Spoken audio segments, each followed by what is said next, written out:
hard for me to go to golf course. Thank you. I've never said he wasn't a great politician. I'm just saying he's a He's listening to the interview.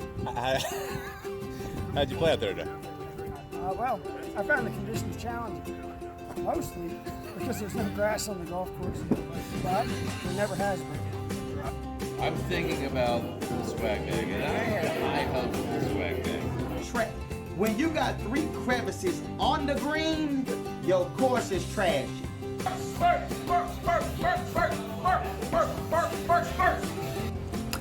What's happening, folks? Welcome back. Beltway Golfer, episode 13. Alex Dixon here. First off, thank you to the folks who listened last week to episode 12 with Ethan Semez. I know I had some audio issues on my side. Luckily, his audio was good. Got that sorted out. Happy to say that the audio this week is much, much better. For this week's show, sat down with Mark Russo. He's got his own golf instruction business at the Nighthawk Golf Center out in Gambrills, Maryland, where I went and sat down with him. It's right on Route 3 in Anne Arundel County. It's got a blue-collar vibe, driving range, mini golf, batting cages. His instruction setup, as well as a 9-hole golf course, a bit of a pitch and putt, but fun little place, especially for beginners. But they've also got lights. It's a 9-hole golf course that you can play under the lights, and as he talks about, you can bring your own beer. So cool spot and cool setup.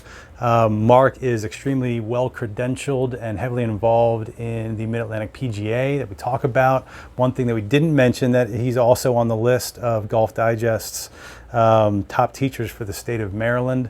So a lot of good insights and a lot of experience.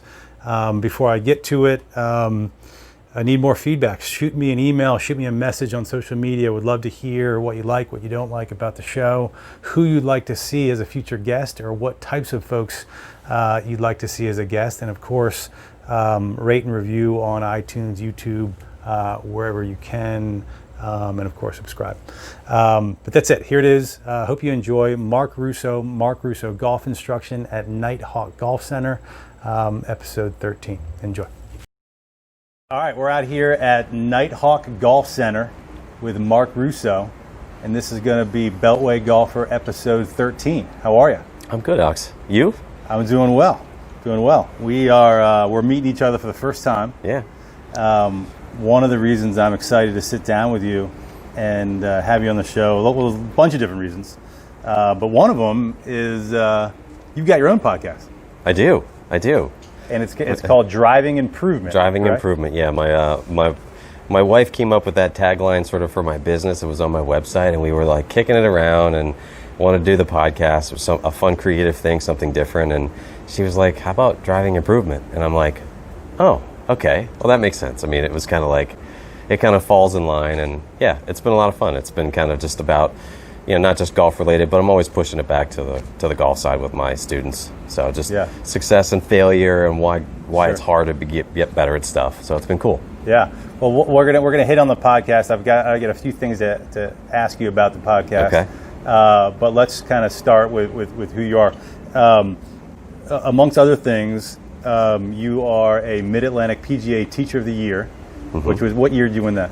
2018. 2018, so a couple years ago. 2018. Some folks, if you're a regular listener, you would have heard that John Scott Rattan a few episodes ago also won that award. Yep. Who was also a guest on your podcast recently. Yes, he is. Yeah, John Scott's our current reigning winner. He's the 2020 Mid-Atlantic Teacher of the Year, very well deserved. And you are also, am I getting this right? You are the Northern Chapter President of the Mid-Atlantic PGA. Is that accurate? I am. Yeah, I've been involved with our PGA section for almost 8 years in governance, just getting involved, and so our whole section, which is Maryland, DC, Virginia, we're broken up into chapters just because it's so wide from Virginia Beach down there all the way to Western Maryland. So we have the Northern Chapter where we are here.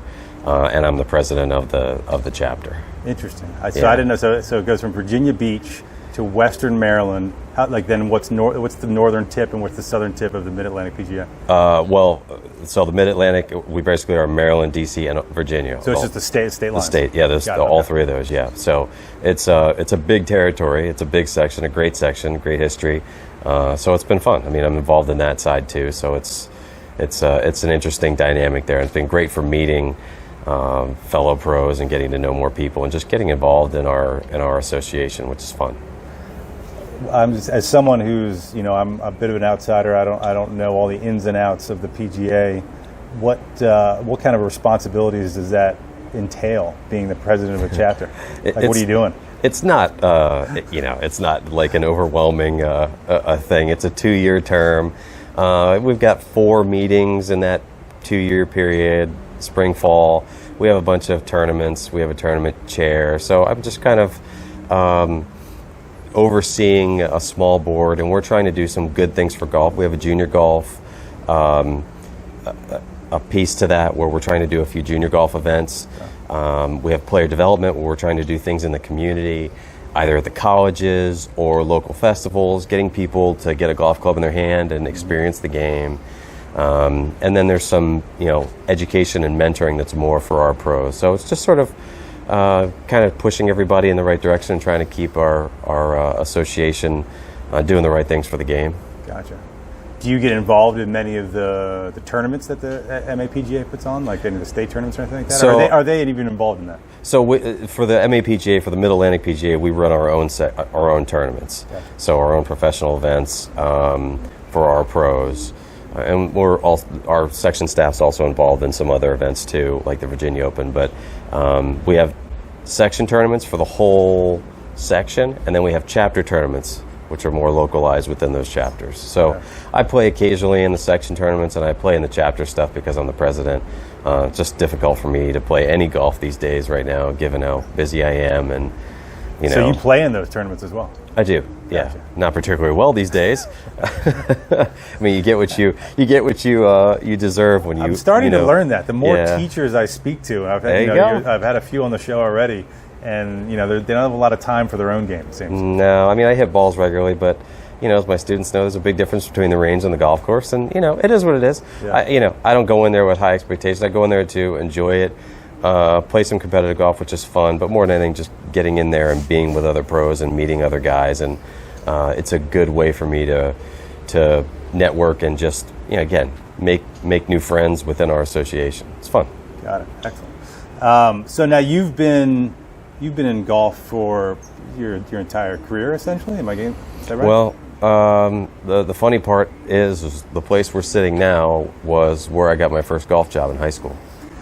So really? I started my first job in any kind of golf capacity here at Nighthawk Golf Center when I was, I was 17. I started working here, picking the range balls. I was playing, I grew up playing baseball and hockey. I didn't start playing golf until I started working here. Really?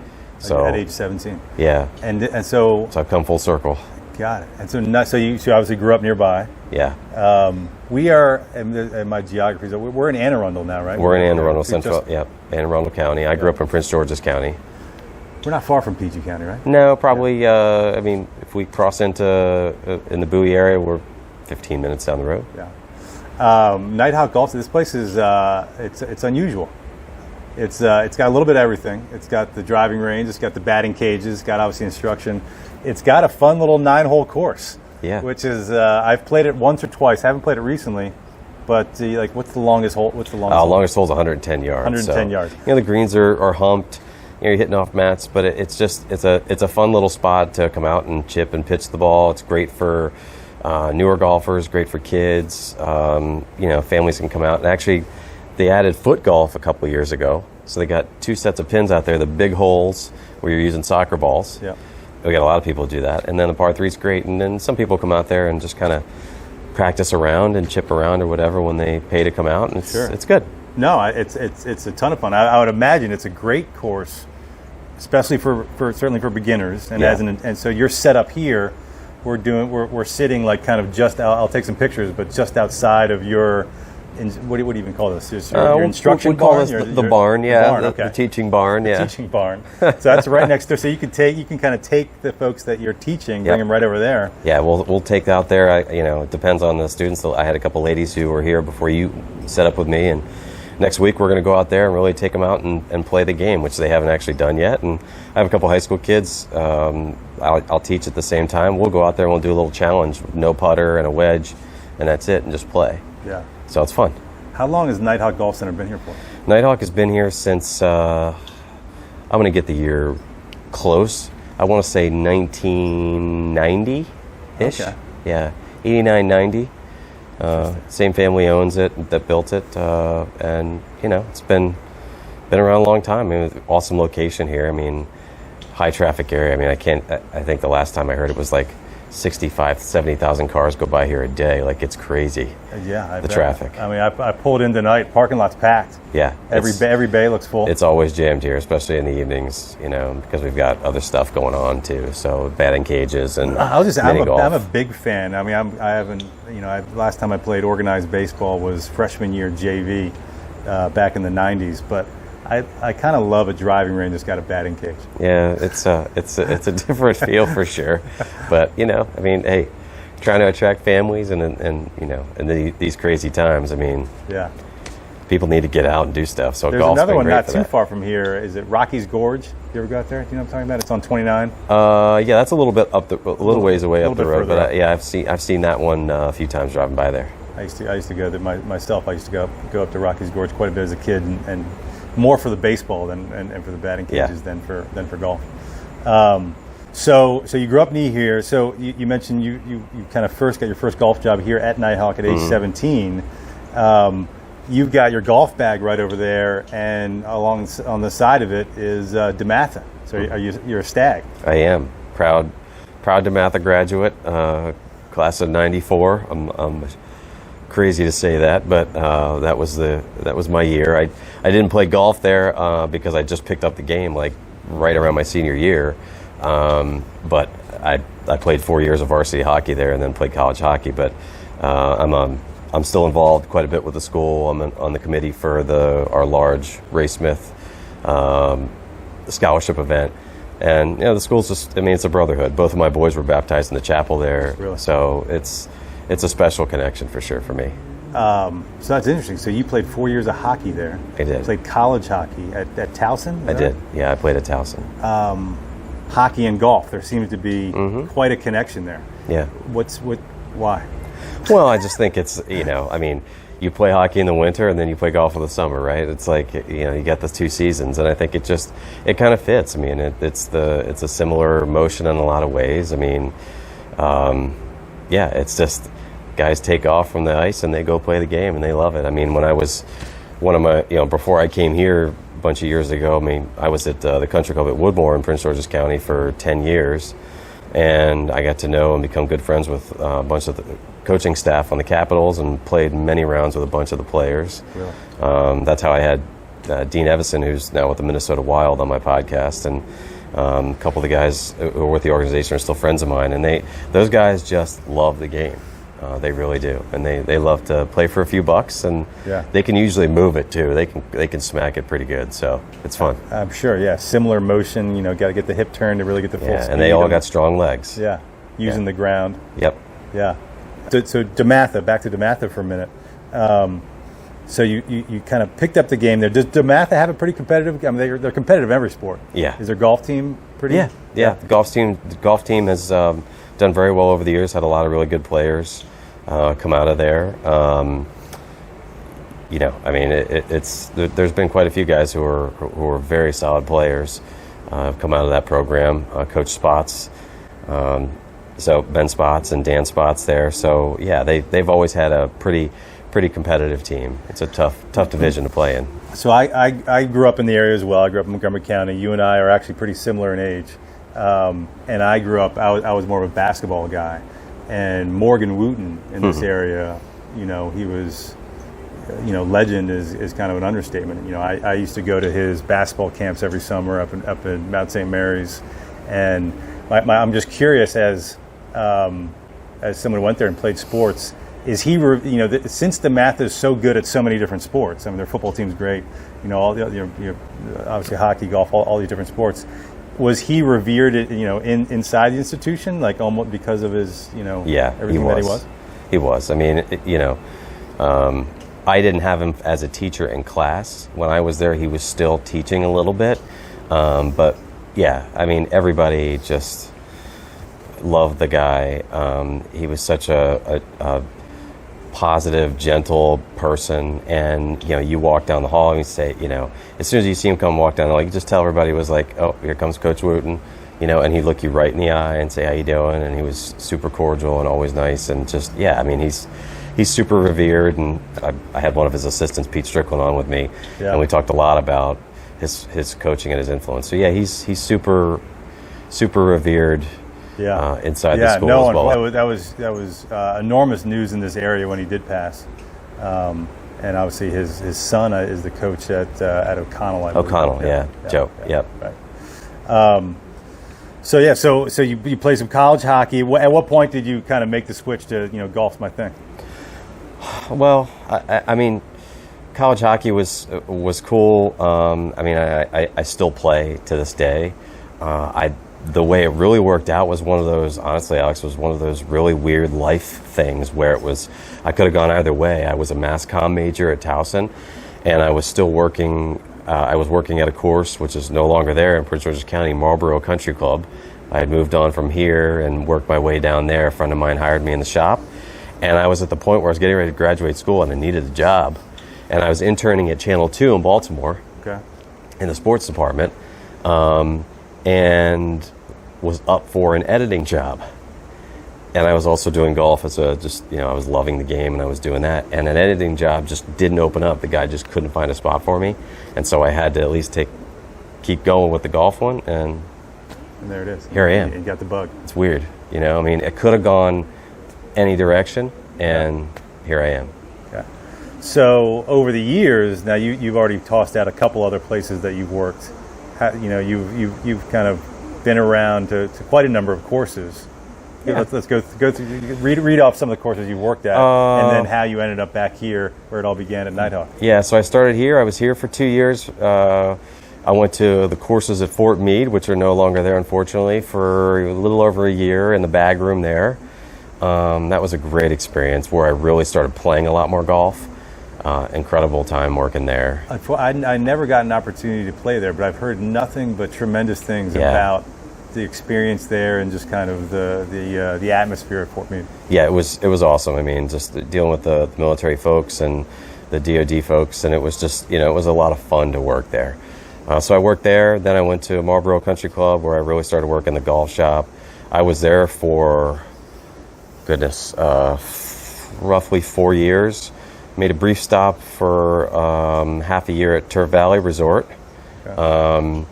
which was cool to work at. It was just a long commute for me and some other stuff there. So came back to Marlboro for maybe another year and a half or so. And then the first assistant, really the big turning point was the first assistant job at the Country Club at Woodmore opened up. And I got the interview there and got the job. And that's where I stayed for the next 10 years. I was the first assistant there for 4 years, and then in 2006 I became the head pro, and I was the head pro from 2006 to 2012. So stood there for 10 years. Oh wow! It was really, really cool.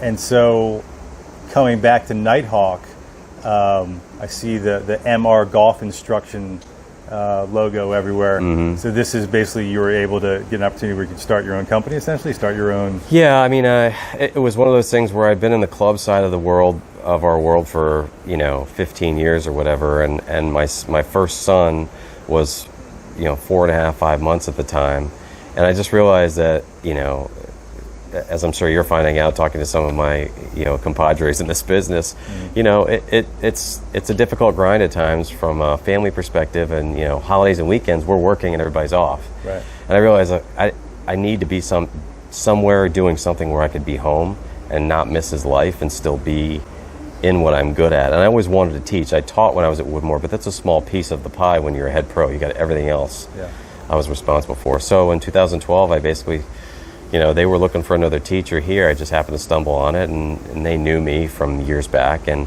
I quit my job, basically, and went out on my own. Interesting. Yeah. So working here at a range, more flexibility, obviously. I mean, less responsibility because you're not dealing with everything else that goes along with the club. I mean, I have my own business, my own LLC. I mean, I have an agreement here. We have a good relationship on my own business. I come and go as I please. And it's fantastic. If I want to take the weekend off and be with my family, I'll do that, and it's great. Yeah. Are you did I read somewhere is there another pro here, or are you the only pro here? There's another professional here, yeah. Don Slovodnick. Don's been here since when I worked here in high school. Is that right? Yep. Was he a former coach for the Terps? Yep, at University of Maryland. Played for Fred Funk and then coached. Don was a very good player, still is. Really good player. So he's been here a long time. So we've known each other a long time. We have a great working relationship. We share the spaces here, and it's great. I mean, we get along awesome. So it's been an awesome setup here. How has that been? I mean, so you're essentially, now that you're on your own, you got obviously have a contract with Nighthawk that you just mentioned, but you're essentially an entrepreneur. I mean, you got your own business. Yeah. How are you getting new students? Are you roaming the range and kind of tapping people on shoulders? Or so at this point, it's funny how it's progressed, Alex, honestly. I mean, I started here in 2012, and it was basically like I would come here every day and hang out and hopefully pick some people up. I was doing, my Facebook page, and I had my website and started that stuff, and I did social media. And then just things started to progress where I would pick up people a little bit. I did lower rates, I did packages just to build the clientele. And then, as word spread, I was doing more on social media, more YouTube, all that. I began to be able to sort of dictate rates and structures and get into more of the coaching side, where I have long-term students. And so it's progressed from sort of the one-off students to building it up. And and to be perfectly honest, it was, a little different. And it took me, probably 4 years to really get my schedule reasonably full. And now, I'm at the point now where I'm booked, 5 weeks out. Oh, really? So that's great. It's great. Yeah, that's fantastic. And you can kind of make your own schedule to how it works for you and your family. Yeah, that's great. I mean, right now, I'm only teaching 4 days a week. Got it. And that's probably how I'll do it. I fill up my 4 days. It's great, and I can have more time to do other stuff. And who knows? Maybe I'll play more golf one of these days. Sure. Do other stuff like start a podcast. Like start a podcast, yes. Yeah, Well, that's on the forefront of my mind every Monday and Tuesday when I'm off. I'm like, oh my God, do I have a guest? I gotta work through this. But as you and I were talking about before, like it's work, but it is a lot of fun. I mean, it's interesting to just hear from smart people, and I do it for my students that I coach. I mean, more than anything, I'm doing it because I want to get a lot of listeners and want people to learn. But for my students too, it's just like, hey, improvement is tough. Yeah, getting better is tough. But you've got kind of an interesting, kind of how you're doing your podcast. And again, it's driving improvement if people need, haven't heard it yet. But you are interviewing people that aren't necessarily. Some of them are affiliated with the game. Yeah. You've interviewed some other coaches, but I've listened to most of the episodes, and you interviewed a chef, you interviewed another entrepreneur who has nothing to do with golf. Yeah, my fitness coach. You mentioned the old assistant with Morgan Wooten, basketball coach. Yeah, Pete Strickland. Pete Strickland, who I remember from those camps back. I had to look him up because I didn't recognize the name, but I looked up his picture and I was like, I remember him. Yep. He used to always be at those camps. But a lot of guys have just been successful in other avenues, and just and why? Just to learn what makes them tick, what makes them successful, and how you can apply that back to golf. Exactly, Alex. Yeah, it's just you can apply those lessons to everything. Like there just aren't any shortcuts. Whether you're trying to make a swing change or you're trying to build a business, which I certainly understand. There was no shortcut to me building my business to this point. So I think it just helps to get an interesting overall view of different areas and different people. And I think it's interesting. And, for me, golf is what I do, and I'm very thankful for what the game has done for me. I'm not super golf, nerdy. I do my research, I attend things and all that, but I'm not deep into golf all the time. Like my buddy Chris George was on with me. Chris, I lovingly call him a golf nerd. Sure. Chris is always into it. So it's interesting to me to talk to other people. And when you're referring to Chris, your latest episode, which I listened to on my way over here, great concept. It's essentially a round table of past and current, I guess in John Scott's case, Mid-Atlantic PGA Teachers of the Year, where you kind of all just bounce ideas on each other. And what struck me was you were asking both Chris George, who's a pro at Kings Mill, Correct. Yes. and John Scott Rattan is, like how do you start out? What's the first thing you do in the first lesson with a new student, and some different questions, but how different their answers were. Yeah. Meaning, there is no right answer. There's no necessarily playbook that everybody goes by. Right. When you're teaching. Yeah. I mean, that was an interesting segment, and what I tried to do, like, there were so many different ways I could have gone with that with the both of them, and I know them both. But I thought it was interesting just to sort of hit 3 different tiers of students, especially the first 2, which I see a lot of, and I know they teach elite students more even than I do. But it was really interesting. Like if you listen to Chris, like he's starting from the putting green, and John Scott and I don't do that, and it's not wrong, but it's just different ways of getting it done. And I think that's one of the things about our industry too, like giving lessons. Like once you get into this long enough, you realize it doesn't really matter what other people do. If you get results with your students the way you do it, fine, it's great. Your students are happy. Yeah, right. One of the things that you touched on with them, and I'm kind of curious about, because this is something that me and my regular foursome joke about a lot, is kind of a lack of the average amateur and their lack of self-awareness, or maybe I'm stating that wrong, but lack of critiquing their own game properly. Is that their inability to self-evaluate? There you go. Right? Yeah, it's always an interesting question to ask, especially a new student. And it's when you get a starting score that's 90, call it 95.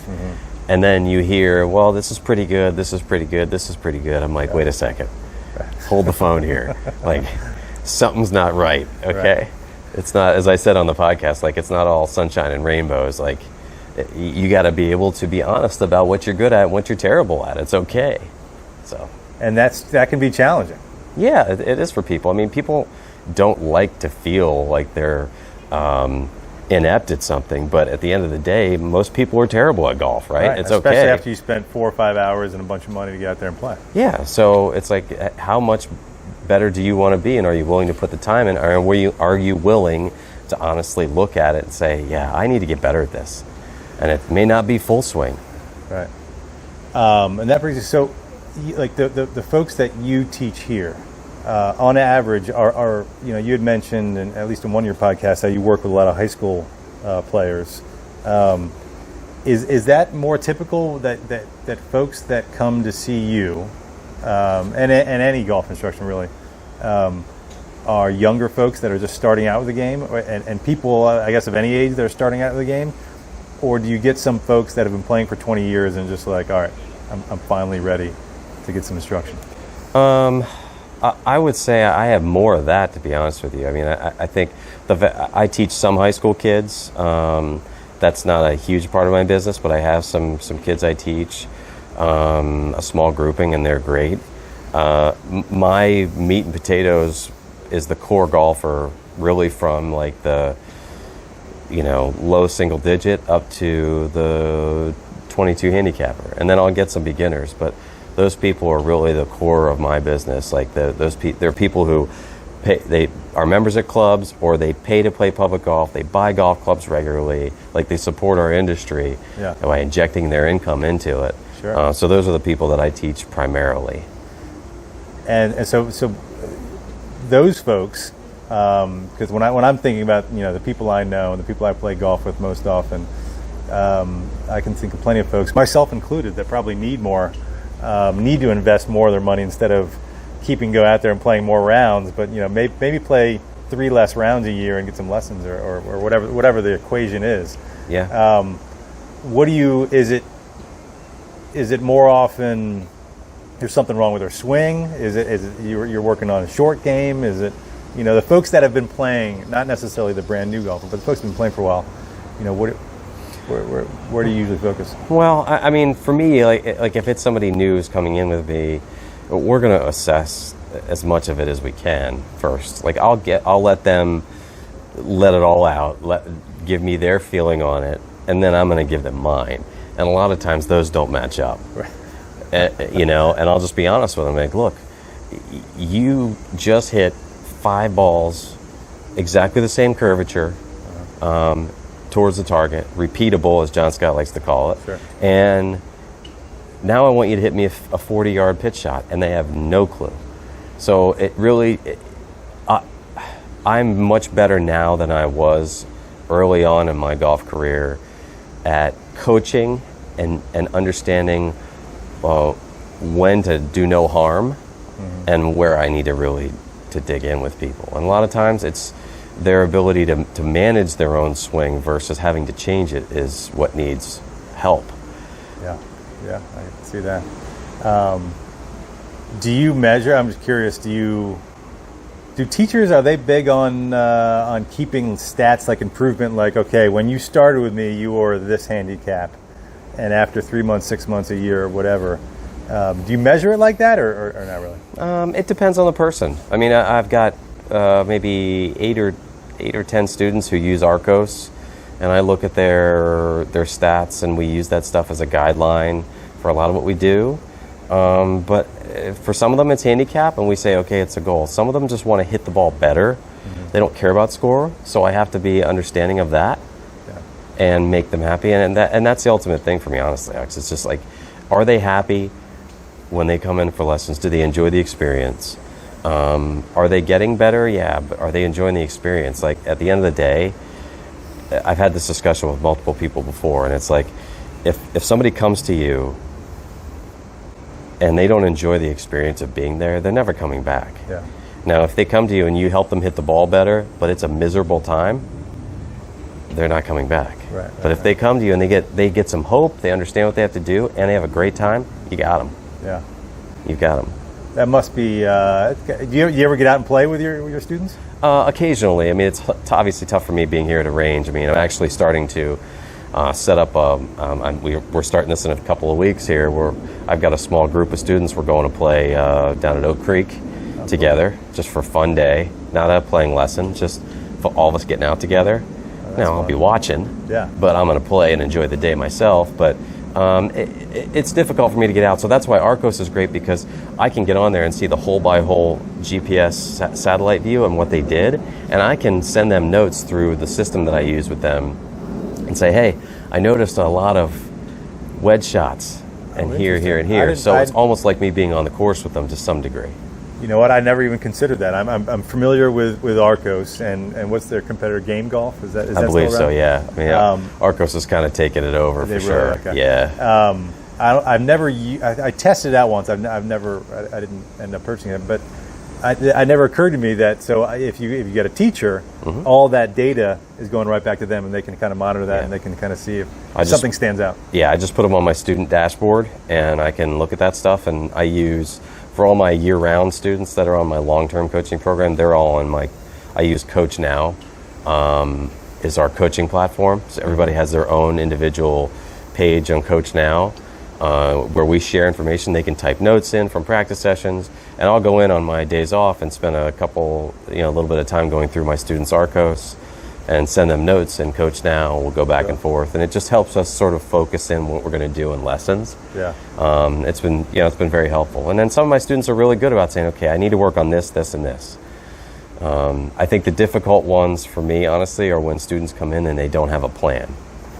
Like, do you have many students that come in and say, I want to hire you, I want to do lessons, but I just want to work on chipping or putting or my driver. I want to hit it like one of the guys that I know hits long balls here every once in a while, Cal Berkshire. Yeah, he's been up here hitting 5 irons over the about 280 yards.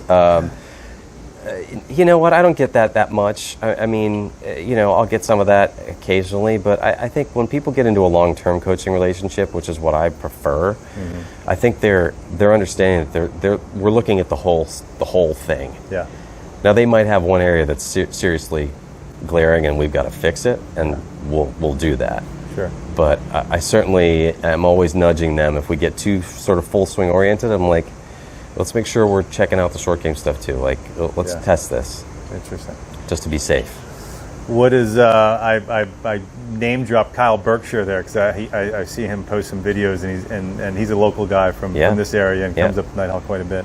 Does he draw a crowd when he starts pulling out the putter and hitting it 300 yards? No, I think people up here have been pretty good about leaving him alone. I mean, a lot of times when he's up here hitting balls with the TrackMan on, just practicing, he's more working on his game. Mm-hmm. He's not hitting long balls because he knows he'll drive every ball out of the range here in the cornfield. But his dad is usually when he's up here with him and hanging out, and I think his dad kind of tries to keep people back a little bit and leave him alone to some degree, and people are good about it. I mean, he's a local guy, and he's up here working on his game, so like everybody else. Sure, yeah. I know he seems like a pretty down-to-earth dude. And for those that don't know, he's the reigning world long drive champion.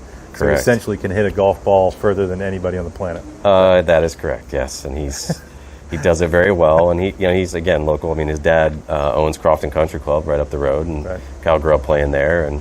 So I mean it's cool to have a local guy dominating out there, and he's doing it right, man. He's working hard at it. Yeah, no doubt. It's fun to watch.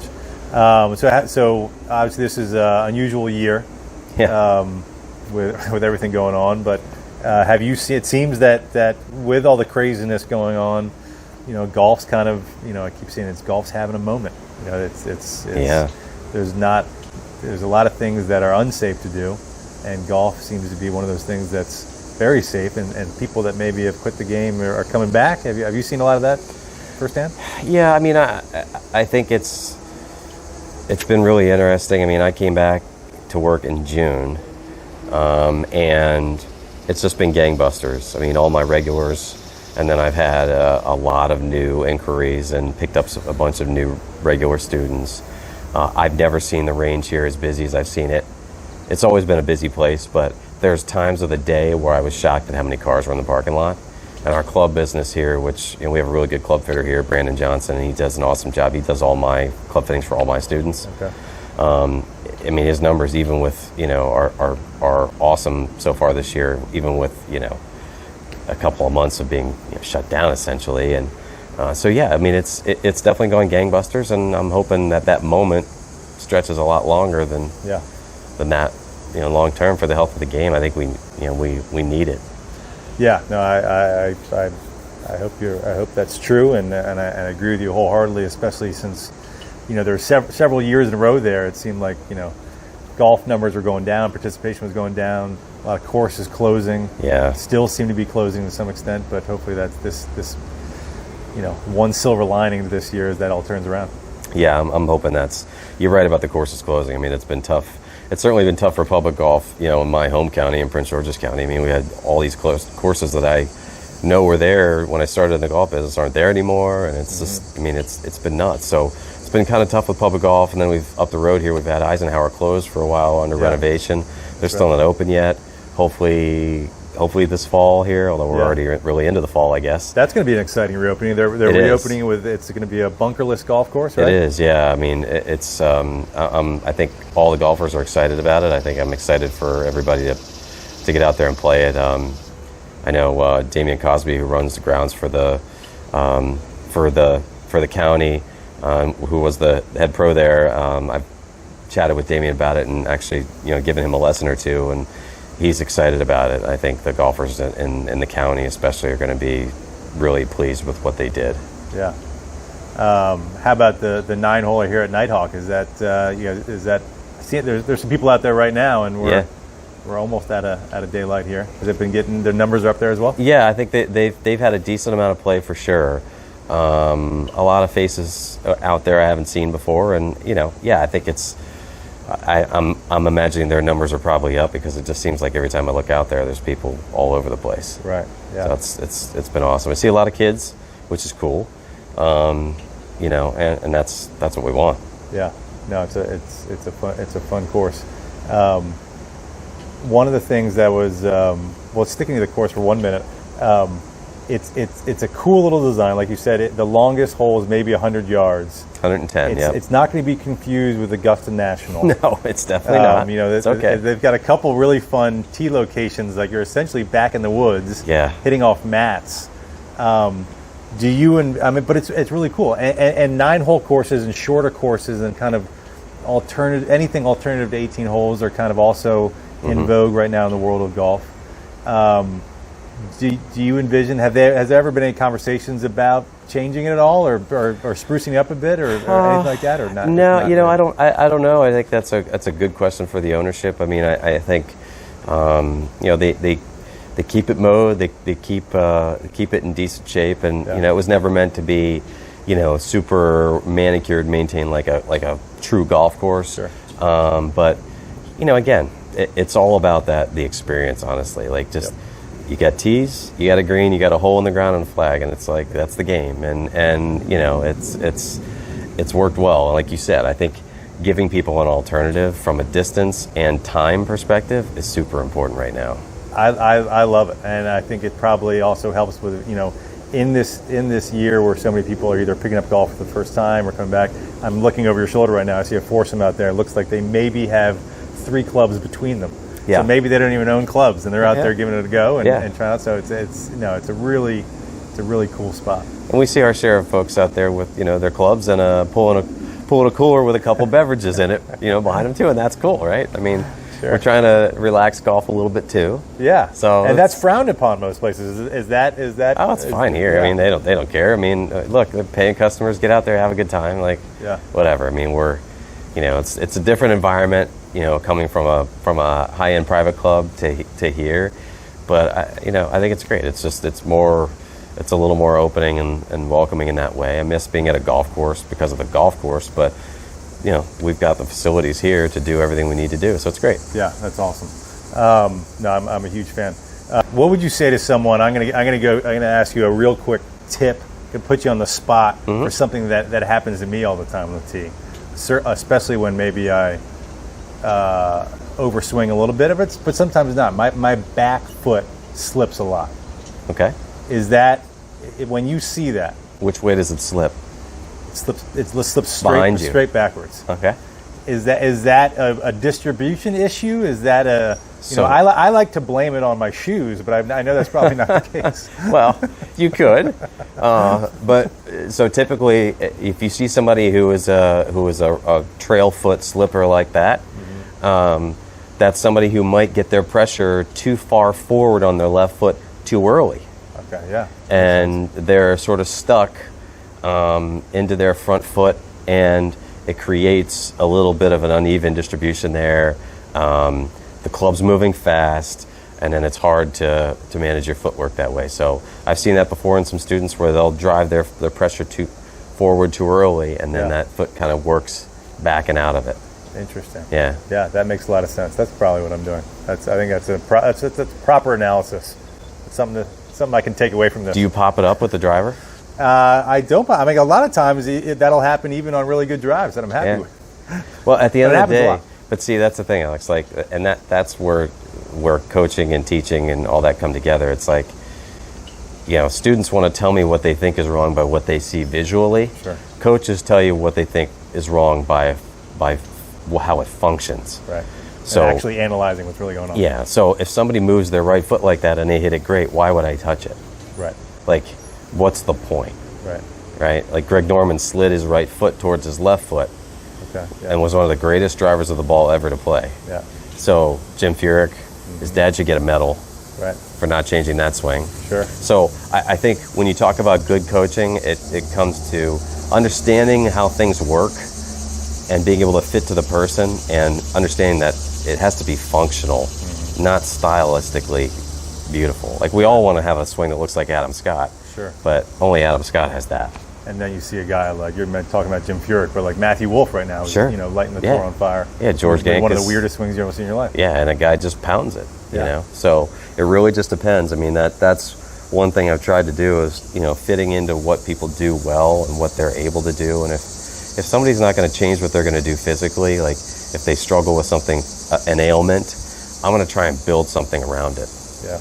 And make it work. Do you ever use, obviously since these tour players are on TV all the time, and yeah, I hear what you're saying, you know, their swings are, not everybody's Adam Scott, but are there certain things when you're working with one of your students, you're like, hey, if you happen to be watching the tour this week, or if you're looking online, you know, this guy does this really well, you know, whether it's DJ, the way he pulls it back, or somebody else, the way they chip or putt, or Is there any of the tour guys that you think that have moves or parts of their game that people should emulate or really watch? I got to be honest. I don't tell my students to look at tour players' swings too often. Maybe the tempo and the rhythm, but in the rhythm part. But more than anything, I tell my students to watch short game, because I think, from my perspective, like I tell this to a lot of my students, tour players, it's very clear when you watch them set up for a full shot versus a short game shot what they're attempting to do. Short game setup is way different than full swings. The people I teach, it's hard to tell sometimes when they get near the green whether they're going to make a full swing or a short game shot. Sure. So it's really important to set up correctly for what your intention is. So I tell them, watch what these guys do around the greens. Yeah. I much prefer to let them do that because, again, most people I'm teaching aren't going to have the physical ability or the physical attributes or the time necessary to try and make their swing look-ish like a tour player swing. So, but they can do. Trying to do what Bryson DeChambeau does off the tee is a lost cause. Yeah, I'm not drinking 7 protein shakes a day, Alex. But you know what they can do is they can get a lot closer to those guys when it comes to their short game technique. Right. Because that doesn't take a lot of strength. It doesn't take a lot of flexibility. It just takes understanding of technique and setup and practice. Yeah, that makes a lot of sense. Well, this has been a lot of fun. Any plans for the podcast? You had mentioned on your last episode that the round table with the other MAPGA, is that going to be kind of an ongoing thing? Yeah, or? I'm definitely going to do that. I've got a couple other guests I got to confirm and set up here coming up, but that might be outside the golf side a little bit. But I'm definitely going to support my fellow MAPGA section pros and do another Teacher of the Year roundtable. I got to figure out who's going to be the next 2 on my next one, and we'll come up with some good topics for that. Try and help people out in different areas. So we're kind of hitting on some different things in each one, not the same stuff. So I think it'll be fun. We've got an amazing list, and I'm very honored to be on that list of past winners in our section for sure. So it's fun. Like you said, I mean it's work, but it's good work. I do have to ask you, the guest, you have to refresh my memory on his name. His last name was Shankman. Peter Shankman. He was a character. Peter's great. We've known Peter for a long time. I know Peter through my wife. And Peter is a perfect example, though, of somebody who's taken risks. I mean, he put up his last rent check to get T-shirts made and went 6 figures in the T-shirts and has been an entrepreneur, created and sold multiple companies.